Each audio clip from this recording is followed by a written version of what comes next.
Well, from the very outset of the COVID vaccine movement, there are a couple of rationales that were given for why people should take the COVID vaccines. One was apparently there was robust data on the lowering of the risk of death, particularly if you were old and vulnerable from baseline COVID. And if you were young and you were healthy, then the idea that you were going to die from COVID was always a misnomer. The chances of you dying from COVID at the age of 30, if you work out 4 times a week and you eat healthy and you don't have diabetes or something, well, those chances were always extremely low. But if you were 65 plus and you were obese and you had diabetes, the chances of you dying from COVID were actually fairly high compared to things like the flu. And then COVID lowered the rates of death on that. So that was one reason to take the COVID vaccine, was to protect yourself. And that case was fairly strong for a large percentage of the population because we have a lot of elderly people in the United States and we have a lot of fat people in the United States and we have a lot of people with pre-existing conditions in the United States. Then there was a secondary case that was made. And that case was made largely on the basis of Pfizer claims and Moderna claims that it would lower the transmission rates to take the COVID vaccine. And the way to bring an end to the pandemic was get the vaccine so that your friends wouldn't get COVID. Get the vaccine so your parents wouldn't get COVID. And this was promoted very early on by Pfizer and Moderna, like back in November, December of 2020, before Joe Biden even took office. And given that that was the data that was being released, that was the data that most of us in the media used, including in conservative media, because that was the available data. I suggested that people should get the vaccine back in about December of 2020 for specifically this reason. That was the available information at the time. Now, there are people who are saying, ignore that information. It's not true. But, and maybe they turned out to be right, as it turns out. But jumping to conclusions based on the absence of data is not the same thing as trying to follow the data until it turns. In any case, it is now perfectly clear that we were lied to.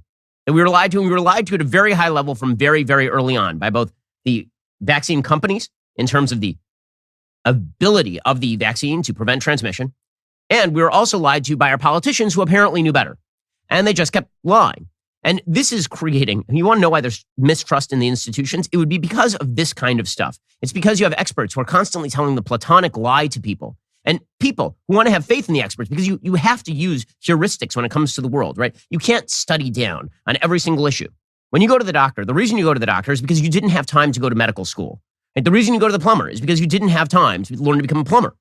The reason that you go to the mechanic is because you don't know how to take cars apart. You have to rely on the expertise of another human being who has spent an inordinate amount of time studying an issue, and then you have to sort of take that data and use it as best you can. Now, it can be that you distrust the data. It can be you don't trust the people who are giving you the data.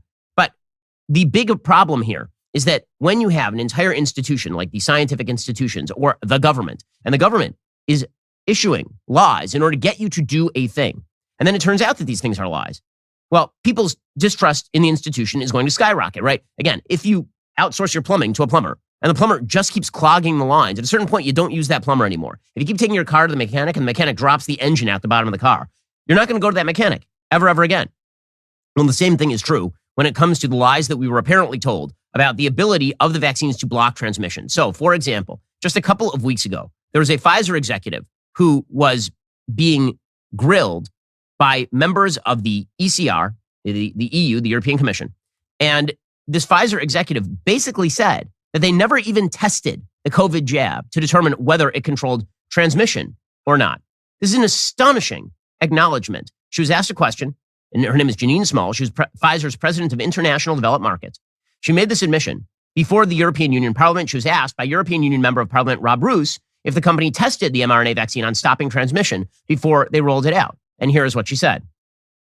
Was the Pfizer COVID vaccine tested on stopping the transmission of the virus before it entered the market? If not, please say it clearly. If yes, are you willing to share the data with this committee? And I really want a straight answer, yes or no, and I'm looking forward to it. Thank you very much. Regarding the question around, did we know about stopping immunisation before it's entered the market? No. We had to really move at the speed of science to really understand what is taking place in the market. But you didn't move at the speed of science. In fact, it turns out that you were basically lying to the American public and to the global public about the ability of these vaccines to stop transmission, which is an amazing, amazing thing because, again, huge swaths of people who are pushing vax mandates. So I never pushed vaccine mandates. My company actually sued to prevent the Biden vax mandate from going forward in the United States with regard to OSHA. But this was pushed on the basis that you would not infect mom and dad if you got the vax yourself. You did it for the community. You didn't just get the vax for yourself. You got the vax for the community. Well, if you got the vax for yourself, good for you. I mean, that was your choice. But again, the idea that was promoted, and it makes me really, really angry to be lied to by these people, especially because these people then continue to claim their expertise. They continue to claim that we should believe them on everything. And then they whine that people don't believe the science. You never presented science. Instead, you presented a platonic lie about what exactly was going to happen if people took the vax. It was going to die down. There would be no more transmission. And what's more, it turns out the Biden White House knew this and they promoted the lie anyway. This is truly amazing stuff here. According to the Washington Post, this was basically glossed over in nearly all the media. I'm not sure anybody caught it. So the Washington Post did this long story. It came out just on Sunday or Saturday. It was called Inside the Successes, Missteps, and Failures of Biden's Early Presidency. And it was sort of a recapitulation of the first year and 2/3 of the Biden presidency, which have been a gigantic failure. And they talk in this article about Joe Biden's COVID response. And here's what the Washington Post says, quote, "From the start, Biden's COVID response was anchored around two ideas. He would follow the science, and the science would show the way to ending the pandemic. After his first meeting with his COVID team, he gave them a pep talk. He said, I know this is going to be hard. I know there will be ups and downs. Things will not always go smoothly. But promise me this. You will tell me when there's a problem. You will put it on the table, and together we can solve it." For months afterward, he had a catchphrase he would use. "Tell me what to do, docs," the president would frequently say. But the reality was more complicated. Pfizer BioNTech announced after the 2020 elections that their vaccine was more than 90% effective at preventing infection. Weeks later, Moderna announced over 94% efficacy at preventing infection. We still have not seen where that data came from, since it turns out not to be remotely true. That was the data that people like me were citing back in December 2020 when we suggested that it was important to get the vaccine. Again, being anti-mandate, because I don't believe that the government should mandate this sort of stuff, because, again, the vaccine protects you once you take it yourself, and the number of people who couldn't take the vaccine was vanishingly low. But the stats that were being put out there by Moderna and Pfizer apparently were just not true. Nearly everything the president and his scientific advisors assumed for the next 6 months hinged on those numbers, even though it had become clear that the vaccines, though highly effective at stopping death and hospitalization, did a far worse job of blocking infection than originally expected as potency waned and new, more transmissible variants emerged. Okay, so this is the Washington Post admitting that by June of 2021, it was perfectly clear that the vaccines were not actually stopping transmission. Still, the political imperative remained, says the Washington Post. As the July 4th celebration drew closer, Biden flagged to his staff that they need to add some caveats to his remarks, echoing the warnings he had been issuing about potential variants in the weeks prior. His top advisors worked to scale back the tone, cutting several overly triumphant lines, and added some fine print with cautions like COVID-19 has not been vanquished. But the event went on as planned, and the message delivered was ultimately one of victory. Biden said, "We are emerging from the darkness." Just 3 weeks later, spurred in part by a Delta outbreak among a highly vaccinated population in Provincetown, Massachusetts, the Centers for Disease Control and Prevention recommended that even fully vaccinated people wear masks indoors. 62% of the nation approved of how Biden was handling the COVID pandemic in late June, shortly before he gave the speech. That number fell 10 percentage points to 52% approval in late August and September, 47% by November, dragging down his overall rating, according to the Washington Post, ABC News polling. "We go with what we know at the time with the best possible information with what the experts are telling us, and we do our best," said Mike Donilon, a senior Biden advisor.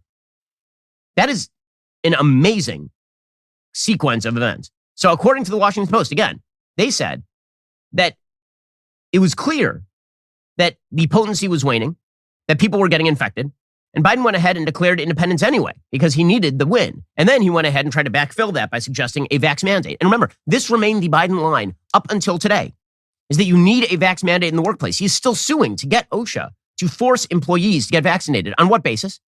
On what basis? On the basis that the vaccines are supposed to stop transmission. But we now know that we were lied to by everyone. We were lied to by the scientists. We were lied to by Pfizer. We were lied to by the government. We were lied to by the Biden administration. We were lied to. I don't like being lied to. I don't know about you.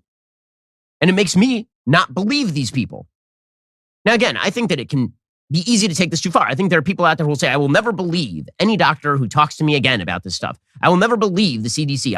No, what it just means is that you have to now verify. But you can't use them as an expert heuristic. You now actually do have to do your own research. And that's a problem because society doesn't have time for that. When you're no longer able to go to a plumber, and when you're no longer able to go to the mechanic because they're all bad at their jobs, you're no longer able to go to anybody. You can't go to your doctor because your doctor might be lying to you. What are you supposed to do exactly? You can't be a jack of all trades. The answer is we need to build up new institutions. The answer is that we need to build up alternative institutions that we can actually trust. But that's going to take a long time and serious effort, and that's going to have to be a major American project. everybody who's involved in this sort of stuff needs to be thrown out of office. If they're in the private sector, they need to be fired. There may need to be actual criminal prosecutions if you are disseminating false health information to people on the basis of zero evidence. This is nasty and horrific. And again, the way that the Pfizer lady justified all of this is she said, well, you know, there are certain studies that say we may have saved 20 million lives. Okay, well, let's say that that's true. You also lied to the public about this stuff in order to get them to do a thing you wanted them to do, which in free democracies is supposed to be bad. You're not supposed, and here's the other thing. If that's really how the vaccines had worked, don't you think that as that became clear, more and more people would have taken them? Also, as I said before, if my 65-year-old parents took the vaccine and it was wildly preventative of serious disease and death, I didn't really need to get the vax either.